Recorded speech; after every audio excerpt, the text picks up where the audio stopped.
Hey everybody, it's Wednesday. I'm Lawrence Presman. You're watching Puck Time with the Prez.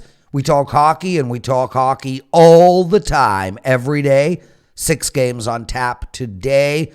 We're going to take apart 4 in great detail. And then the last minute of play where we'll take a look at the last 2 games that we missed. I'm on an absolutely gigantic college basketball run. 12-1 college basketball run. I have a promo up for everybody. The rest of my college basketball season and March Madness for only $199. Use the promo code CBB199. Andrew McGinnis, Buster Sports. Andrew, how are you, my friend? What's going on? Prez, life is good. Last night I released a 5% play, and I've now hit 7 straight NHL 5% wagers. I've been very, very low volume with it, taking my time, selecting my spots, and 7 straight. So thanks to all the people that hopped on board, and we'll keep that train going. So we're doing pretty good, Prez. Excellent stuff, and congratulations on your 5% run. You've had such an outstanding 2020 so far. Way to go, dude. I'm so proud of you, man. How are you doing, Buster? I'm doing well, Prez. I also had a nice 5% winner last night, and I'm on a pretty good 7-1 NHL run with our 5%ers. So, yeah, it's really good, and they've been winning easy, too, so that's always nice. So there's no sweating those big plays out. But, yeah, everything's all good. Yeah, man. I mean, yesterday drove me nuts. I did Puck Time with Carm, and I told everybody I loved the over in Buffalo. Was my favorite total on the board at 1. I loved St. Louis on the money line at 1. I told everybody to take Detroit, a huge money line play at 1. I told everybody I really liked Philadelphia at 1. I told everybody I liked Pittsburgh at 1. Prez, I respect it big time. I gotta say, I watched a little bit of the show, and this is completely serious. I respected that big time. I saw you liked Pittsburgh, and you said we'll get them back the next game around. Hate to interrupt you, but I gotta say, respect that. It was just a good spot. I think a bet on spot for Pittsburgh. Yeah, and yet I released Nashville, and it lost. Every single other play won. I'm on a 20-8 NHL run. I'm the winningest NHL handicapper of this entire season, but I'm going to lose some along the way. Gentlemen, shall we get to it? Let's do it. Yes, sir. Oh, I should update everybody on my poker tournament. So I outlasted Carm by like 10 hours, but I came 17th away from the money. 1,600 people. They paid 189 places, and I got knocked out at 206. Ay. Anyway. What was the top prize for that, Prez? Like, what did they give? Like, about $250,000, which Nice. I would have donated the entire amount to my bank account. There you go. I wasn't going to say anything, Prez, when you said you were going to donate. The punchline was coming. Good for you, yeah, but the punchline was coming. Yeah, Okay. Boys, let's go.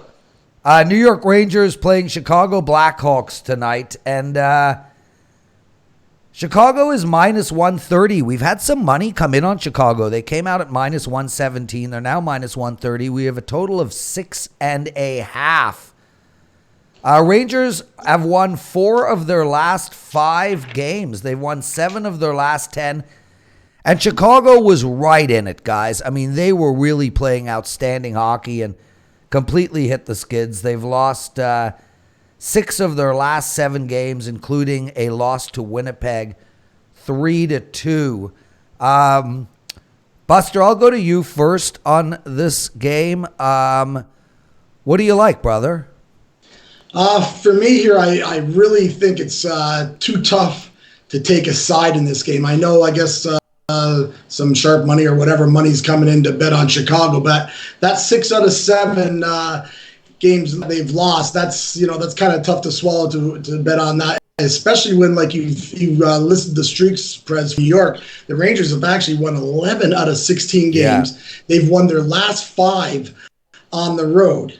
Now, I'm not saying that I would bet the Rangers either in this spot, only because they have a tough time in Chicago where they've won one game of the last 5 or 6, I believe. They're both teams, they're almost identical. They seem, they're right on the outside looking into the playoffs. They both got about 22 games left.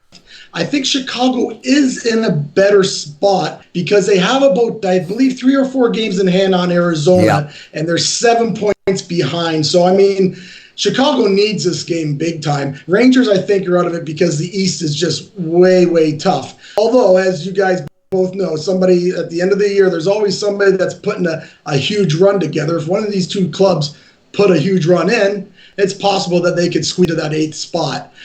But yeah, I don't think I can take a side here. What I'd like is the under 6.5. Yes, that's the play. I really do. Leonard's been confirmed, so he's been playing well.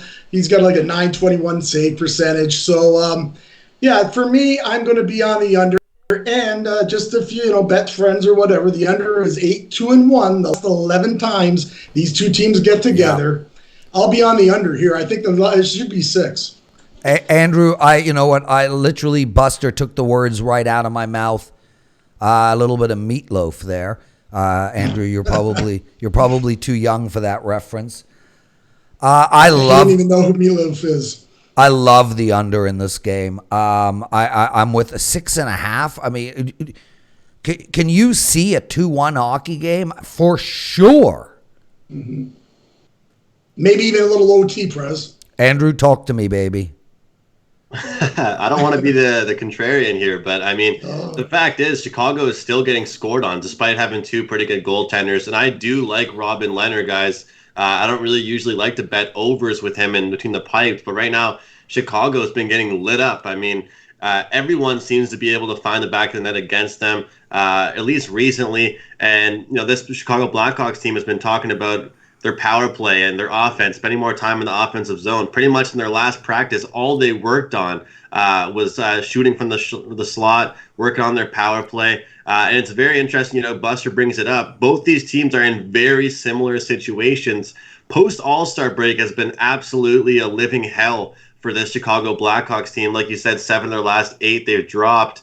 But the New York Rangers, a very similar situation for them, except for the expectations weren't nearly as high for them, I think, coming out of the All-Star break. But I feel like they'll still come alive and do pretty well. And let's not forget, I mean, we've got some guys that are playing in an interesting situation because we've got a guy like Chris Kreider, where he'll more than likely be gone at the deadline to somebody. So he's still going to be playing hard and trying to, advertise his skills to other teams. Holy, I don't know what that. Okay, then. Somebody disagrees with your over. Sorry, I don't know what that noise was. And that was a speaker. But anyway, I'm on the over here, and I'm on the Rangers. I think it's a pretty good price. It's a plus price. I think the Rangers can get the job done. That was super weird. That's a Bluetooth speaker, and I think someone's connected to that speaker right now that's in my house. So I'll just clear the air on that right now. Buster had a pretty good point about Chicago destroying New York at home. However, 5 straight wins for the Rangers on the road, so it could be a good opportunity for the Rangers to kind of get a win. That was super, super weird, and I'm going to throw it back to Prez because that's one of those moments where you're on camera and you're not going to be able to get that moment back. Guys, just to let everybody know, I'm on a 12-1 college basketball run. You can get the rest of my college basketball season and my March Madness for $199. Use the promo code CBB199. That's CBB199. While I have the two of you on, I just want to tell you a quick story that happened at the poker table. It really demonstrated the patheticness of the Montreal Canadiens and the spite and patheticness of the Montreal Canadian fans and the expectations that the Montreal Canadian fans have, and really the feeling of despair that is running through Montreal right now.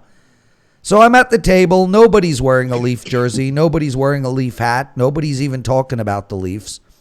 And this guy in seat 8 is wearing a Montreal Canadiens hat, and he turns to the dealer and he says, "You know what? if the Leafs need to win the final game of the season to make the playoffs, and Montreal beats them and keeps the Leafs out of the playoffs, that I would drink 80 beers and celebrate like I've never celebrated before. And all I'm thinking to myself is, man, you are a lonely, sad soul if the greatest thing that could happen to you, if your Stanley Cup championship is just beating the Leafs and keeping them out of the playoffs. I mean, it's nice to have such low expectations of your team, but I mean, shouldn't you actually cheer for your damn team? Is keeping the Leafs out of the playoffs such an incredible thing that it requires 80 beers and a night of celebration? Is that how low the Montreal Canadiens have fallen when everyone else is trying to make the playoffs and all you're doing is trying to keep the Leafs out of the playoffs? Either of you want to add to that? I'll say one thing. I don't care. Let's move on. One thing. No, just like this, literally, it's not going to be a bad point or anything like that. All I'm going to say is I really feel like that stems from how defensive us Montreal fans had to be from Leafs fans. Leafs fans are the ones that are always the ones chirping Montreal. Like yourself, Prez. Okay. We don't ever come on here Buster, and chirp. you stop. Come on here and chirp Stop. us. Buster, I'm not even listening to such crap. Buster, do you have anything to add to that story? Because Andrew had nothing to add. Well, you will say the same thing that I have nothing to add, but all I will say, everything that you talked about right at the beginning put Toronto Maple Leaf fan in that same position. Yeah. Oh, yeah. Yeah, Exactly. that is not how Toronto Maple Leaf fans work, dude. I don't sit there. Really? Maybe not you, but believe me, they do work that way. Prez, you always say your second favorite team is the team playing the Canadiens. Yes, but Exactly. my Stanley Cup, my 80 beer night is not going to be wasted on the Canadiens not making the playoffs, for Christ's sake. I get it. I'm not like that personally, Prez. I'm not like that personally. No, because I know you actually cheer for the Leafs. Let's go, boys. I'm going to go to Andrew first on this. And guys, here's a beaut. Boston Bruins going into Edmonton. Edmonton playing inspired hockey since Connor McDavid has been injured. And I want to speak about that in a second. Boston, however, my God. I mean, if Tampa Bay was not in this league, Boston's streak would be ridiculous. 9 of 10. Their only loss was to Detroit. An embarrassing loss at that, but one they got over with 3 subsequent wins. But if you go down Boston's schedule, I mean, they beat all they've played are non-playoff teams. They beat the Rangers 3-1. They beat Detroit 4-1. They beat this team called the Montreal Canadiens, the most ironic nickname in the history of sport. I mean, imagine, guys. Imagine. Like, they want to leave Canada, and they have the name Canada in their name. Anyway, they beat Arizona. They beat Chicago, Vancouver, Minnesota, Winnipeg, Vegas. These are their last 10 games. With that said, I mean, come on, let's give Boston their due. They could beat anybody on any night. Edmonton is super live here, guys, and what's keeping me away from actually betting this Edmonton game is that what we see when the superstars go out in any sport, whether it's LeBron for the Lakers or Brady for New England or whatever the case may be, we see the teams rally without their superstar, but that rally does not last. And that's where my worry lies. I like Edmonton tonight. I think at plus 160, you're getting an outstanding price. And I also like under the total, but I am not going to get to the window with Edmonton, even though that is where I lean. Andrew? I'm with you on your statement about how it not lasting, and I think this is kind of the the bump in the road that the Edmonton Oilers are going to face. They're 3-1 since McDavid's been out, but getting into playing a team like Boston now, it's going to be a wake-up call. And, I love all the quotes coming out of the locker room, Prez, from the Edmonton Oilers, Leon Draisaitl saying, hey, we're not a one-man team, one-man show. We can, have a couple other guys that can do it. Especially that first game, Prez, can really speak to what you were saying. The first game after McDavid got injured, I believe they scored 4 or 5 goals. And that must have been something that was fired up for all those players to, play for McDavid and prove they could do something without him being there. But I really like Boston tonight to stay hot. And I feel like they're finally starting to find their depth again.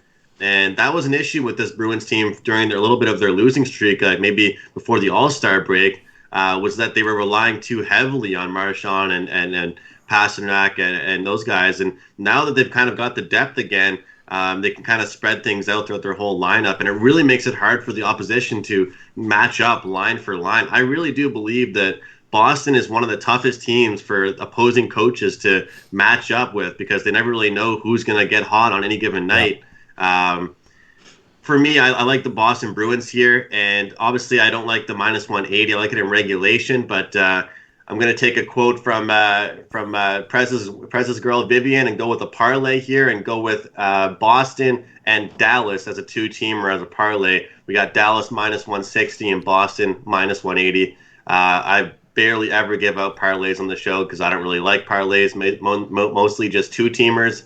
But I like Boston and Dallas as a 2-teamer parlay. He's Andrew McGinnis. You can find him at sportsmemo.com. He's on an absolute roll. He has been the entire year so far, so check him out. Buster Sports, he's at wagertalk.com, and he's going to regale us with his thoughts on this Edmonton-Boston game. I might not do that, Prez, but what I will do is agree with Andrew here. I like the Bruins in regulation. You can't lay the 185, of course. I also like the under 2. I think you like the under there, Prez. Edmonton, like you say, they've been playing great, 3-1 since McDavid goes down. But now they also lost Oscar Klefbom on defense. That's going to be key. He's not playing tonight, so they got McDavid out, Neal, they got Cassie on suspension. They were on that road. Now they come home and they've had a few days to think about it. And I just like Boston to come in there and probably maybe beat them 3-1, 4-1, 2-1. Yep. So I do like the unders 4-0 in the last 4 meetings between these two clubs. And I really believe the injuries and it's going to catch up with them now. They and like one of you guys were saying, teams always rally around when the big guy goes down. They rally around, they play really good, and then reality kind of sets in. And I think Edmonton might have a little bit of a reality tonight because the Bruins are really good. Tuukka Rask, it looks like he's going to be in the net tonight. He's only allowed 2 goals or less since Christmas. So it's going to be very tough for Edmonton to score, I believe, tonight. Edmonton did beat Boston 4-1 in Boston about a month ago or so, I think. And so there might be a little bit of revenge. So they're going to be awake for this game. Boston in regulation for me, and I get under as well. He's Buster Sports. You can find him at wagertalk.com. Okay, boys. Let's get to this juicy New York Islanders Colorado game. And the Islanders just falling apart right now. On their last 3 games. They lost 2-1 to Arizona, 1-0 to Vegas, 5-0 to Nashville. They've scored 1 goal in their last 3 games. Colorado also is on a 3-game losing streak. They lost to Washington. They lost to LA. They lost to Tampa Bay. New York Islanders, man. I mean, look, they're holding on to that. To the Columbus, Carolina, and the Islanders all tied with 72 points. Only 2 of them are going to make the wild card spot. Florida is nipping at their buds. So are the Leafs. The Islanders have to turn it around. But Colorado, I mean, they're no sure win either. They're at 73 points. They need to start turning this game around as well. Where I'm going in this, and I'll go to you, Buster, first, is 5.5 is the total. New York Islanders aren't scoring. Colorado is a team that really shuts everybody down. I don't love betting under 5.5s, but that's the number for a reason. I think could be a 2-1 with an empty net game. I predict a 3-1 score. Buster, I like under the total. For myself, Prez, I will be, Colorado is like 160, I believe the line is. I can't lay that, of course. I will take Colorado in regulation. As you said, both teams come limping in here. Losers of 3 each of them. And the thing about Colorado here, the injuries again for them. Yeah. Ratnan went down last game. They were quite worried that it was a broken collarbone, but they got good news about 12 hours ago. I read something saying that he doesn't have a broken collarbone, so it might not be the 6 to 8 weeks. But Grubauer's been out, Kadri. They've just had too many injuries there, so it's hard for me to actually take Colorado minus 160. But truthfully, I can't trust the Islanders either. Yeah. The Islanders just look like a team that's going to collapse. I think maybe even a couple of weeks ago, maybe it was you, Andrew, I'm not sure, talked about how the Islanders are going to keep falling, and they have. This is their 4th game on this road trip. They've lost all 3 of those games. Colorado, this is for them. They've had 4 at home, I believe, maybe 5. They need to win at home. They need to win at home, and but it's going to be tough. It's going to be a close game, so I would take Colorado regulation here, but I don't love it, especially with because they're not scoring either. I think they've had 14 goals in the last 6 games, so that's terrible. Islanders 1 goal, so your under might be good, but Prez, I always worry about a team like Colorado that might just pick. The Islanders just can't keep playing hockey and scoring 1 goal in 3 games. So so the total's a complete pass for me. Colorado in regulation is what I'm going with, boys. Andrew McGinnis, Buster likes Colorado. I like the under. Where are you on this play?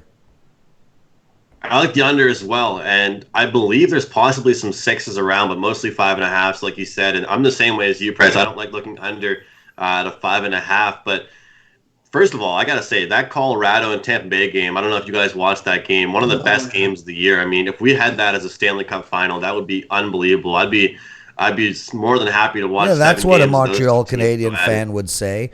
God, I want my team not to be in the Stanley Cup finals because hockey would be just so great. They're not going to make it. Yeah. Well, okay, go on with this game, please.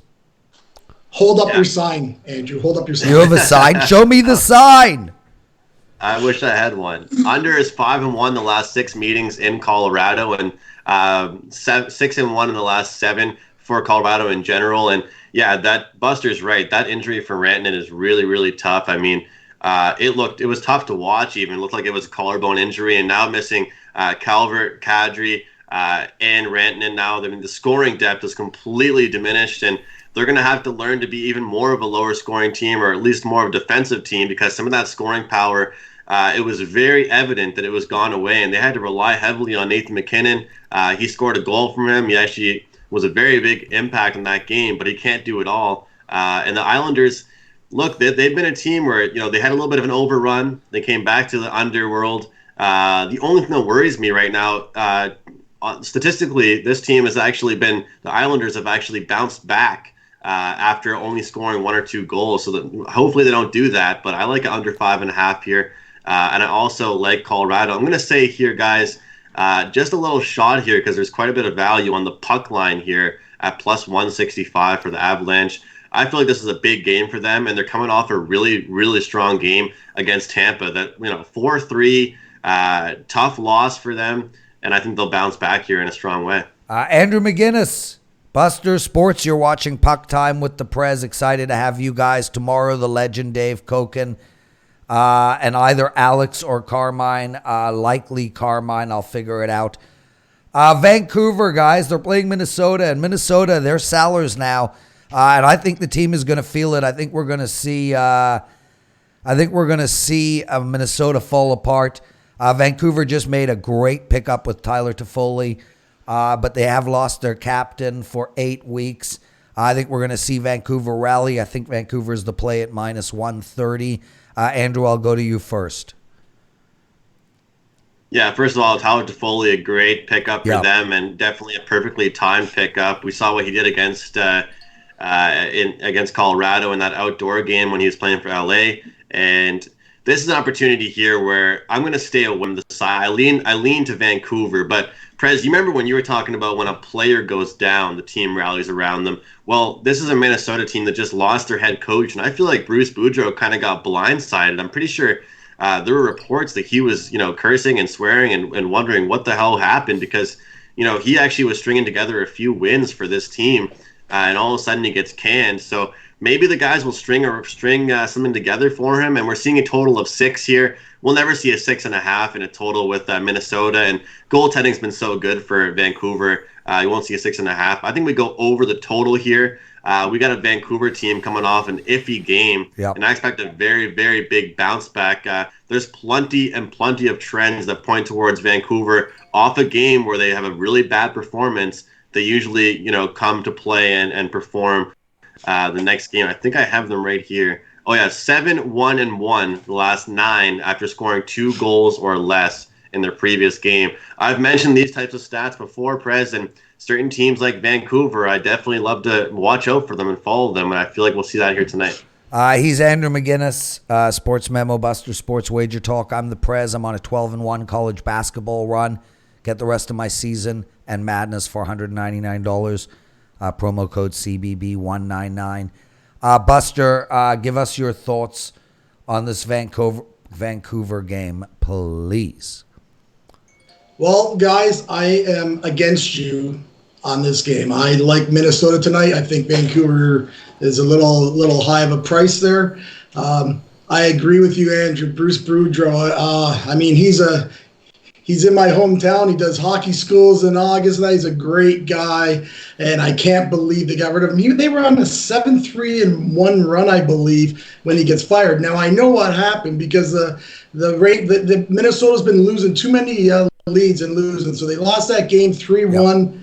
And I guess they were up 3-1 in the third, and they got 2 goals scored on them in the last 5 minutes, and they lose in overtime. And that kind of stuff has been happening to Minnesota. So I gotta believe something was in the work, and they just they bring in their assistant coach to coach the rest of Europe. But I am a little shocked that they gave up on him. Now Minnesota played 1 game since then. They end up getting stoned by Martin Jones. He saves 39 shots. They deserved a better fate. They lose 2-0. They've had, now that was Saturday, so now they get till Wednesday here. They've had a couple of practices. It seems like the team likes this guy. And as far as them falling back, they like Chicago. They have 4 games in hand. So if you use those 4 games in hand, they win all 4. They're in the playoffs. So I don't understand what the head office is giving us mixed signals because they get rid of Zucker. Why would they do that? Why would they get rid of, there's mixed signals. Players are playing. They had a great game. And Vancouver, well, they've only won 2 games out of their last 7, and they shouldn't even have won both of those. The game they beat Chicago 3-0, they allow 49 shots. Chicago dominates them, but they can't score on Markstrom. How many times has that happened this year? We've talked on this show. I probably talked on this show ad nauseum about how Markstrom is single-handedly winning games. That's about 10 I've counted right now. Guys, so my apologies to everybody for how mad and angry Buster is. Please keep in mind he is a Montreal Canadiens fan. Sorry, continue. I'm not, but I'm just saying, me, President. It's a good point. It's a good point. Yeah. So, anyways, for me, I know we've talked about this before, all 3 of us, about how Vancouver plays really sloppy hockey at times. They do. You're not going to be able to do this against Minnesota. And I just think Minnesota, now's their time. If they start losing 3 or 4 more games, then they pack it in. But I think they give it, as the old saying goes, which you don't like old saying, President, they give it one more kick at the cat. And I really believe that tonight's the night that they have to have a good win on the road. I'm taking Minnesota.